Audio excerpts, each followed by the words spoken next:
সদ্যবিদায়ী প্রধান উপদেষ্টা ডক্টর মোহাম্মদ ইউনূসকে নিয়ে সামাজিক যোগাযোগ মাধ্যমে প্রবীণ অভিনেতা ফখরুল বাশার মাসুমের একটি ফেসবুক পোস্ট বর্তমানে আলোচনায় এসেছে।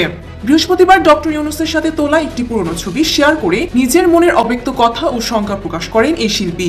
পোস্টটিতে মাসুদ সৌদি আরবের রিয়াদে বাদশাহ আবদুল্লার কাছ থেকে ডক্টর ইউনূসের সর্বোচ্চ বেসামরিক সম্মাননা গ্রহণের স্মৃতিচারণ করেন। সেই সফরে ডক্টর ইউনূসের সান্নিধ্যে কাটানো দিনগুলোর কথা উল্লেখ করে তিনি লিখেন, তখন আপনাকে যা বুঝেছি তাতে আপনার এই দেশের দায়িত্ব নেওয়াটা মোটেও উচিত হয়নি।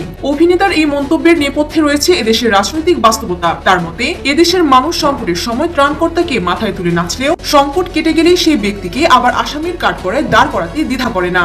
তিনি আক্ষেপ করে বলেন, ঐতিহাসিকভাবে এই দেশের মানুষদের ক্রান্তিকালে যে উদ্ধার করতে আসে, ক্রান্তিকাল অতিক্রান্ত হলেই সেই উদ্ধারকারী হয়ে যায় দেশের সর্বোচ্চ লেভেলের আসামি। এটাই এদেশের বাস্তবতা। স্ট্যাটাসটি প্রকাশের পরপরই সামাজিক যোগাযোগ মাধ্যমে ছড়িয়ে পড়ে। তার এই পোস্টটি নিয়ে নেটিজেন এবং সাংস্কৃতিক অঙ্গনের সহকর্মীদের মাঝে ব্যাপক প্রতিক্রিয়া দেখা গেছে।